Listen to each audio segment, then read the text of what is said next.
Sun pha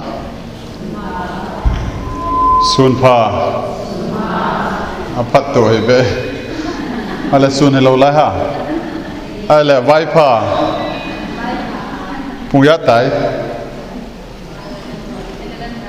sun he thei ta chana ala sun pha te ket ta sun pha ipe wa ipau pathe avel velin thangwa na ipe vin hi tuni pate hozong zingka chun mi som ko legit kakai da ovin record khat hi nute ho hin pate na khel diu ham na khel lo diu ham wang ka hepo en izoteng le asar hon hin simna win tin mars ha apanin kai ka chang se a hoin ka hong kai je pulpina thu ka hin sezen ai le tua iga kai khom wa le lung hel zong aumin kipa zong aumin hi Joshua bungni chang khana pana ka dei lai chan ka hin sim su de he bible choi hon ana phong do tin Joshua bungni chang khana panin kadai lai chan khat ka hin sim do ding hi ka sim long chu ka hin chop khut ble le na lai di hi atam zo hi bungni sung ka hin la ding hi je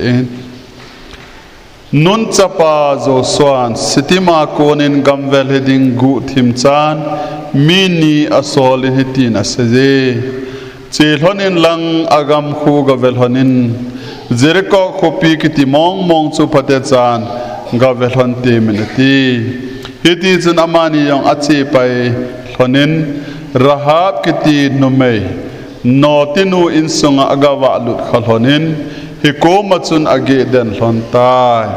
mi khanin Jericho leng pa za aga sei pen hiti hin vetan Israel chate la konin ehogam khol to le din mini ahong thone tunil ha hin hikom ahong thun hlon tai agati pe chuphanin Jericho leng pan jong rahab he nga mi asol pajin hitin nehenga hung na insunga hung lut mi te ni chu hin pui do loizen aji chu amani hi gamjo se khol to le a hung a hilhone agati sa ahin la rahab kitinun Israel miteni chu apuzin aser mangin chuti atin hilai chu hungkum su kin katin changup na ahiwangin rahab kitinu chu namani he inchunga changpolom agol gola aset khom la achun anasel hibove atikin he changge na chun Israel miteni chu aimut masang thonin rahab hi inchung nga amani he nga ahongkal tovin atien ga simsu kin kating chang som la nga na chun hi chun rahab kitinu chun amani chu khauzang in akhit in bangko na khai su tai pathinin athu avel velin phathei bo pe han taw na hin nei kating ei ngai lupe ei lung set pe kapathe na lung set na zalin tunin kangai luta nute to hoin kai khom thei dinga phat pha nei pe zalin ka ki pai na min lo pi ka thangwa kinin hi mars ha panin ka chang sen hoina ka hung kai jin nang ma thua holim na ka hin ne jin pakai phat nei pe lo di hitam ti a na koma kana tausing lai jin nang man wang pakai phat nei pe win ho bung mi pi kai khom hi zongulen zingka mi pa sun phana minu to kai khom theza kitil kho to theidinga phat pha nei pe zalin ka ki pa be se ni namin lo pi ka thangwa kinin hi pakai tunia hin chom cha na anga ka hongdin de hin lung se ta in nang ma in nei pan pi wa na ha na nei mu sa wa ne ho lim pi ke vin ti a pakai jesu mina ka ta wo hi amen nute ho nute kaina masat pen COVID-19 zowa ahi ze hin kana kigo na chu minu masapen ivi thua ho limding ti a he an kigo kahi ahin la kalung thim ka hin khel kinin pathin ne ho limpi in Joshua le khabua minu mantam ta rahab kitinu thusimahin seinom na lungthim ta kanei jin hi ahila Israel sate hi kanan gam ahung hlung diu hita Jordan wang chu agal kai hi lai win hi Jordan chu agal kai po wa hele kanan gam hung lu ding hita win hi kanan gam alut wala khopi ala diu masa pen chu Jericho khopi agim nei pen hitani Jericho khopi akul bang awal kulbang chu fencing chu ale dan chu sakol kang tolai ni hita he kipel the heti chu hit chana chu le na sa ta a hi ki sa hi a khopi yong chu kot khat se kin a hin hi chi kot chu aki kha te nga le koi ma lu thei hi lo he le hin ai la hi chi kulpi pa ma chu nala kilaya tui kul kilai kum ki na hin hi chi tui kula chu ole tam ta akilha hin ya chu khopi chu koi man attack abol thei jong hilo he le hin Jericho khopi chu Izia chu Jericho khomi te akile na kilen so koi man jong ei zo pun te ti e hin aye chu nilhalam le helai ko chu akhai da owa ko akha wa le koi ma lu thei ta lo ha ye chu ngakul len ta a chu mi ole dim se na kilha hin ya chu lungmong ta o ma hi Jordan gal chu ahungal kai po wale chi khopi chu sul hu de hi ze a chu Joshua in mini asol in nache honding khopi chu nagavet hi honding a hi ati ta chu aila mani jong hi ga chi hona hela aga chi thu chu aki he pai ta a khopi sung chun madingin lengpa in a seitan aila rahab kitinu ina na umin rahab kitinu in anahu do thusim hi tunia isei divin kahin sei do no mehin ama sapenin rahab kitinu hi amma hi nahi chon na hoi lo ta ki da ta chon na hin ama nu hi pem tele I bible hin notinu ati cho notinu ati hi ata sa zo nu zi khat se nei hilo pasal zo se kichip nanu ama hi rahab kitinu hin sumlo na nei hi hita banga chon na chawai ta anu a hi nei ai la ahum che na hele hi chinu in a hin Israel pasal te ni hi agalung khakhel khelene koi san khat koi ute la ya hin itidana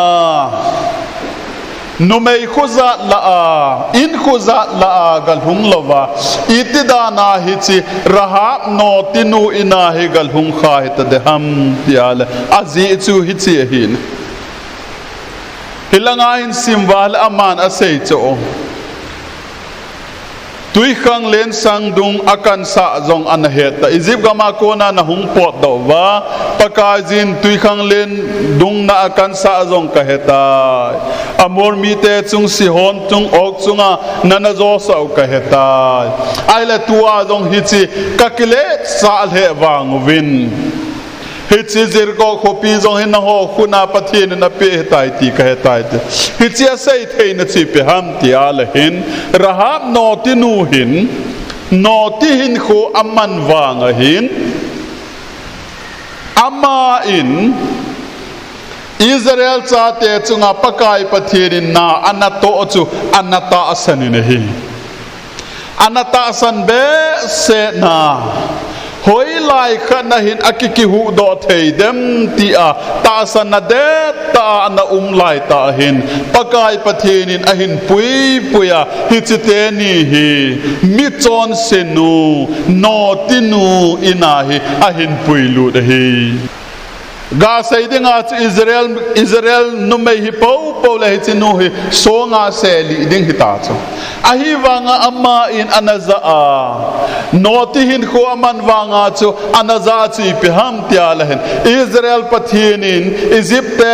tuisan dunga a hin palgal kai sa in tuisan dung ke ni ki so in a hi lawales leng len ta Sihon te Amol te Ok te a hin zo sa hi kai pathian mong hi kenzong hi chi pathian hi ka dezin amma ho kuna kona hi keile ka insung mi hu do ka ngai chai tia ngai cha na nei ta na umpa hi pakai pathiani a het pe ze a hi chi te adinga hi Israel mi vel hi te ni chu ki sol hi ti hi kamudo in hi pathian thang wat men na tunia hi nangin I macha ka hi poi mol no area dinga hi alhasam pen ka hi athemo pen ka hi aboi pen ka hi na ti wanga ta san na phude chena ta san na hin phot la na vet leng ho leng pakai ho pakai chanu amin ki sun la na zaw di cho alo pidan hi tuni hin atha ben gel do ken ti hi pakai mina ka hin ti min hi Koiman rahab vetango rahab thusim ki sei talo cho rahab chon se na anoti hi na ki sei talo cho anoti hi na zo se ki hai mila Jesu Christa khangui David na dinga apinu hi a hita hum na chi pizenem tila ta san je hi ne nang zong tu na he pakai pathian na ta san de ta na ne ya na in sunga dinga hi nang mo pu na hi alini ne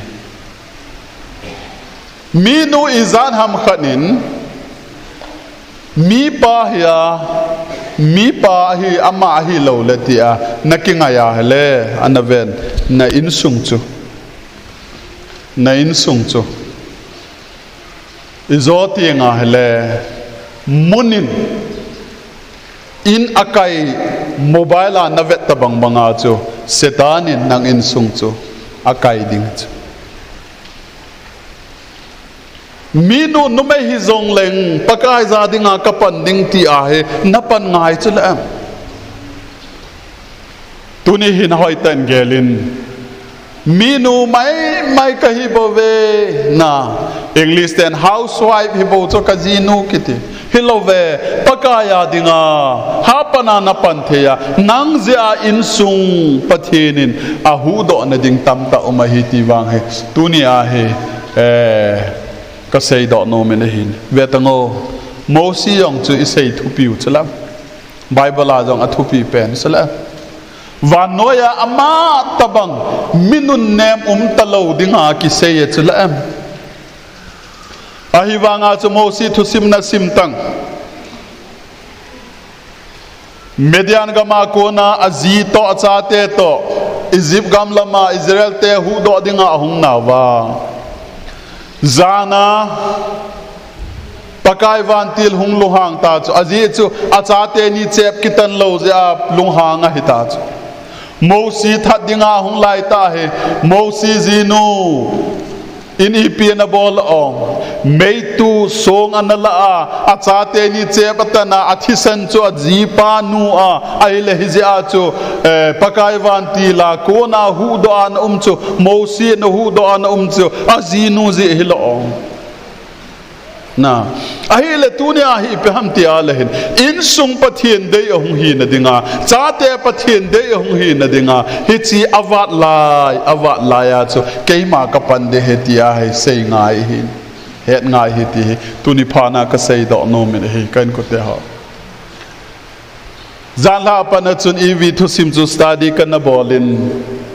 na ho ta ke olympi ding ti a kan sei cho